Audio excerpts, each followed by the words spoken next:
Hey, what's up everybody? Brittany and Jessica here to show you 3 exercises that you can get started with right away to help alleviate some of that neck pain. So Jessica's going to be our model. I'm going to walk you through it. If you have any kind of soft balls like a lacrosse ball or a tennis ball, something like that, that would be super helpful. If not, you can just watch today and then go and get some before you try it out at home on your own. All right, so Jessica's going to go ahead and lay on her back.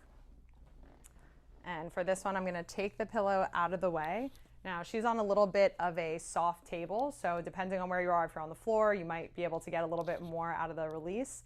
We're using 2 of these balls here. They're a little softer than a lacrosse ball, and if you buy them here, they come wrapped up in this little fun net, so they stay together 2 at a time, and that's what we want to do. We're going to position these so that they're right underneath the base of the head, so they're called your suboccipital muscles. If you've ever seen what's called that tech neck where people are leaning forward like this, it shortens those muscles right underneath the base of the head. When they get tight, that definitely affects it the whole way that your cervical spine moves, and it can cause some headaches as well. So I'm going to take these 2 balls, come right underneath the base of the head here. So if I feel, sorry, I just spit on you a little bit. If I feel where the skull is, I'm coming right underneath that and then positioning the balls right there. Okay, sometimes depending on the table, and you might need to play around just to make it in the right spot, but if that feels okay, then. Okay, depending on the surface of the table, sometimes you need a textbook or something underneath just so it's a little harder so that you can feel that pressure from the ball behind the head.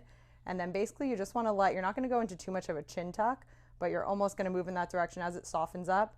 We're going to be counteracting the position of that forward head looking up. So you're going to be thinking about drawing your chin down towards your body. And as that pressure releases, you might notice that you feel it more or less on the right versus the left side. You're going to hold it at least 2 to 3 minutes just with that consistent, steady pressure. Okay, and how does that feel there, okay? Perfect. So after that 2 to 3 minutes, when you come off, you want to come off of it just as slowly as you came into it. So she's going to kind of peel her head up off the mat. And then we're going to take this away and then head back flat on the table for me. Now we're going to go into an exercise called chin tucks. So similar to what I just described, you're going to bring your head as if you're pushing it down back in towards the table. So I'm going to have Jessica do is put your finger on your chin there. Okay, and then your finger is actually going to stay exactly where it is. And as you tuck your chin should just move a little bit away from that finger. So your finger is going to stay here. And then as you tuck your chin, you create that little bit of space in between your chin and your finger. And when you come back, you bring your chin to touch that finger. So what this does is it helps avoid what some people go into where they either extend, look up, or flex, look down. This keeps your head in that alignment going straight back towards the table and then coming straight back up where you came from. So you want to work initially just kind of getting the form and the movement right. And then once you're comfortable with that, you want to try and hold it for 3 to 5 seconds and then slowly come out of it and go for about 10 to 15 repetitions. As you get better at this, as they become easier, then we can try them in different positions to make it a little bit more challenging. I think doing it on the table is the easiest way to get that feedback, 1, from the position of the finger, and 2, from the feeling of the bed underneath your head. Okay, so let's say we did all 10 of those. Then you're going to come up, sit on the edge of the table here. And we're going to go into cervical isometrics, which basically is just a fancy word for activating a muscle without lengthening or shortening it. So sometimes you have pain looking a certain direction, whether it's looking over one shoulder, looking down, looking up.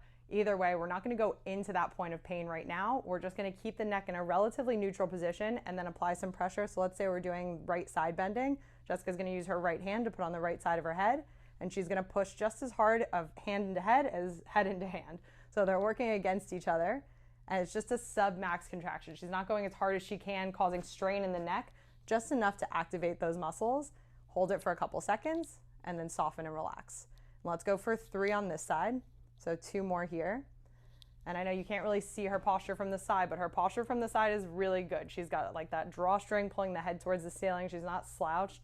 You don't want to practice any of these exercises with really poor posture. Then we're educating our body to contract in this position. You want to think long and tall through the spine, almost like there's that drawstring pulling your head to the ceiling. After your third, same thing on the other side. Okay, and none of these should be painful. So whichever direction you have pain with your neck, the whole goal of this is to activate those muscles, and actually isometrics sometimes turn off the pain. So it's going to be a way to get some pain relief. Okay, and then after 3, that's from the side to side. You can also do some rotation. So let's say she was going to turn her head to the right. The pressure is going to be a little bit closer to like the front of the forehead here.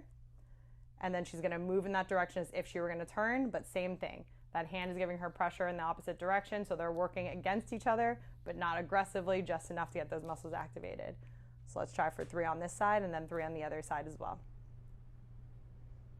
Okay, and you can see that she's working those muscles, but you notice that there's not a lot of strain coming in from the neck. So if you feel like those neck muscles are starting to pop out, protrude out, you're working really hard, take down the intensity a little bit and just try to match the resistance from hand to head.